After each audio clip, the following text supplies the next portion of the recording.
I'm George Norrie. Welcome to Coast AM. Next hour, secret societies, how they control the course of history with Alan Watt. Get ready for this. That one is going to be one heck of a show tonight. Alan, this series of protests in support of illegal immigrants in the United States that has been going on now for a couple weeks seems to be so organized. It's absolutely stunning. What's their goal then with, let's say, against supporting these protests? Is it to topple the United States? Is it to split it up? Is it to create a one-world government? I mean, what are they trying to do? What do they want? They want, Jack Zatali wrote about this, and there's a very good book that he wrote. It's called Millennium, published in 1990, and it's subtitled Winners and Losers in the Coming New World Order. And in that book, he gives a scenario of America with the borders coming down. And he said that initially the people will be upset because vast hordes of people will come from Latin America and come in through the south, causing mayhem, just like the Huns attacking Rome. But eventually America would end up being, the Southern America would be end up being a Spanish-speaking people.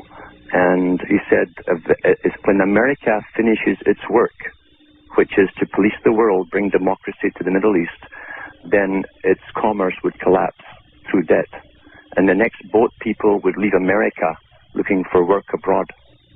That's amazing. And it all seems to be happening. Oh, it's happening right on cue.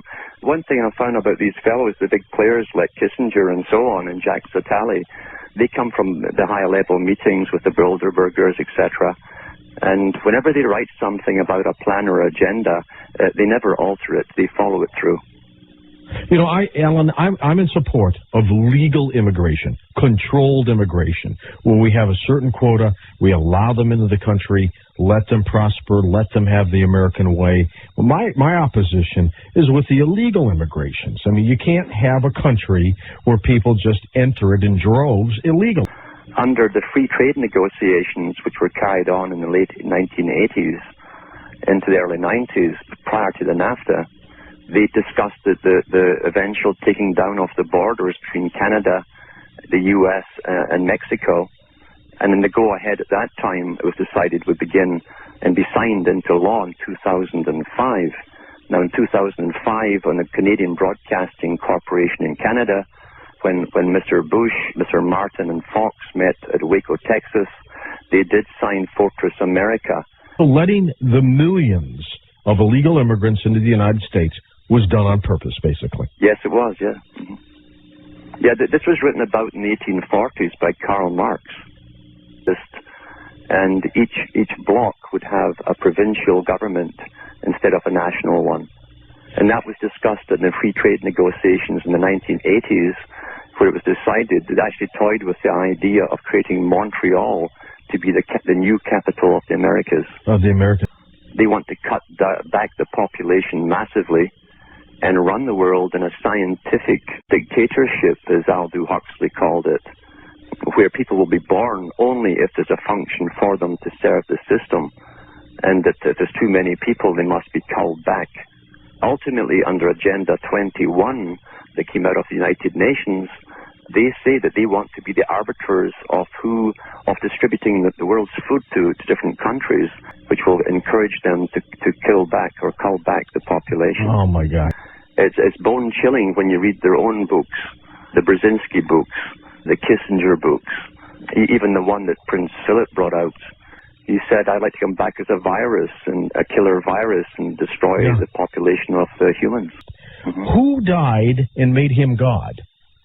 Yeah, well, that's just it. These people in their own inner religion believe that they are God. The idea of control is always to have an enemy so that your government can take extreme measures and tax you more at home, keep you spend more money. Yes, keep you scared, because when you're scared, you ask fewer questions and the government can go much further. War is very helpful for the agenda and for the establishment, because you can do more on a social change in 5 years of war than 50 years of peace. And they said that America would lead the push to democratize the rest of the world, meaning the Middle East.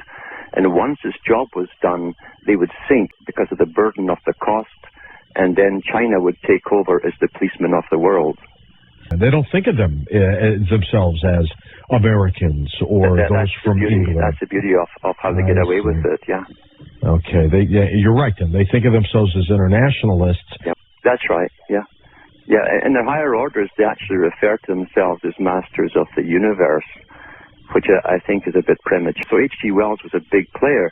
He himself was given predictive programming. This was the idea from Tavistock Institute in London, which still runs the world today with mind control. That's why he could write about the police of the air in shape of things to come that would gas the people below and force them to submit to world government. And this Third World War was to begin in Basra. Now, Basra is in Iraq. Yes.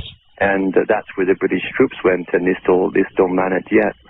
So this is predictive programming par excellence. And what do you think the agenda is with this avian flu scare, which I do not believe will be a pandemic unless somehow man screws it up and it gets out into the system? And already the Centers for Disease Control and Prevention has announced that it's going to test the possibility of mutations and even create them. The biggest problem the elite faced, this put more succinctly in the writings of Charles Galton Darwin, grandson of Charles Darwin. He said that we are attempting misguidedly to help the people maintain their health, and it's increasing the population. So we will have to bring out specific diseases to help cull them off eventually in a way which the public would never suspect. In other words, it'd be done through laboratories. And we are living in an age where there are tremendous laboratories dedicated to creating killer diseases. Henry Kissinger put the bill in the 70s, where he stated that the greatest threat to the nation was overpopulation. And a vast sum of money was put forward to find something which would destroy the immune system, and a few years later out comes AIDS.